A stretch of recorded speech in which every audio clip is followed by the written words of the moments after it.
Hello নমস্কার, আমি delivery boy শঙ্কদীপ সরকার। অ্যামাজনে পার্সেল ডেলিভারি করে এলাম, আরও কিছু পার্সেল ডেলিভারি করা বাকি আছে।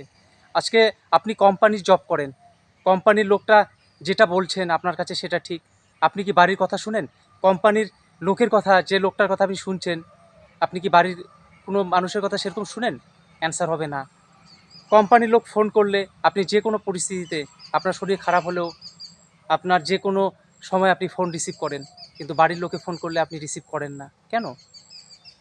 কোম্পানির লোক যদি বলেন আপনি 12টা অবধি না খেয়ে কাজ করতে হবে, আপনি না খেয়ে কাজ করেন। কিন্তু বাড়ির লোকে যখন আপনাকে একটু খারাপ খাবার দিয়ে দেন ওনারা, তরকারি ভালো না, কিন্তু আপনি রাগারাগি করেন, মাথা গরম করেন। কোম্পানির লোক আপনাকে এত গরম দেখায়, এত বিশ্রী ভাষায় গালাগালি করেন ওনারা।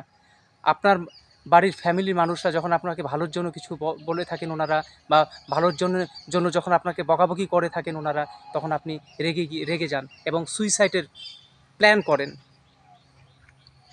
আপনি যখন বাড়িতে থাকেন সকালবেলা না, রাগারাগি করেন। কোম্পানির লোক বললে আপনি সকালবেলা উঠে আপনার dress আপনি পড়েন, কারণ আপনার পছন্দ না।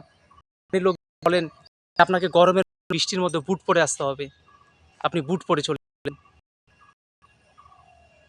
তাই বলবো, কোম্পানির লোক বলেন যে আপনি ফ্যান কেন চালাচ্ছেন, জল কেন অপচয় করছেন, আপনি সেগুলো মাথা পেতে, মাথা নিচু করে সেই ডিসিপ্লিনগুলো করছেন, কিন্তু বাড়ির কথা আপনি শুনছেন না।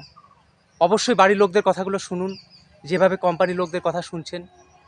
আপনার বাড়িতে কোনো অশান্তি হবে না। আই থিঙ্ক আপনি ডেভেলপ করতে পারবেন, অনেক ইনকাম চলে আসবে। বাড়ির প্যারেন্টসদের কথা শুনুন, ওনাদেরকে রেসপেক্ট করুন। কোম্পানির লোক আপনাকে বলেন যে কাস্টমাররা যেটা বলে থাকেন সেটাই ঠিক করে থাকেন, বা কাস্টমার যেটা বলে থাকেন সেটাই ঠিক। কাস্টমার যে প্ল্যান করে, আপনি কোনো দোষ দেননি, কাস্টমারের কোম্পানির লোক আপনাকে দিয়ে সেই কাস্টমারের কাছে গিয়ে আপনি ভুল করেছেন, আপনাকে মাথা নিচু করে কথা বলাবেন ওনারা। কিন্তু বাড়ির লোক যখন কোনো ভুল করেন, আপনি খুব রাগারাগি করেন, আর আপনি বলেন বাড়ির লোক কিছুই বোঝে না। একদম করবেন না, বরং না, ধীর স্থির আসুন। ধৈর্যটা সবচেয়ে বড় জিনিস। কোম্পানির লোকদের কথা সব শুনছেন, ইনকাম আছে দেখে, টাকা ইনকাম আছে দেখে। এরকম কিছু পরিমাণ 50% বাড়িতে শুনুন, দেখবেন আপনি কয় টাকা কোম্পানিতে ইনকাম করছেন। আপনি কোম্পানিতে ইনকাম করছেন, কিন্তু আপনার কোনো স্বাধীনতা নেই। আপনি এই দেশেও পরাধীন হয়ে বসবাস করছেন, আপনার নিজস্ব কোনো স্বাধীনতা। আপনি একজন মানুষ, এক গোলাম, কোম্পানির গোলাম। ওনারা যেটা বলছেন আপনি সেটাই করছেন।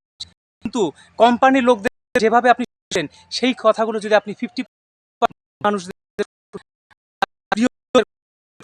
আপনি স্বাধীন বাঁচবেন, আপনি অনেকটা উন্নতি করতে পারবেন, ডেভেলপ লাইফে অনেক ইনকাম করতে পারবেন। তো আমি ডেলিভারি বয় সরকার। আমার ভিডিও ভালো লাগলে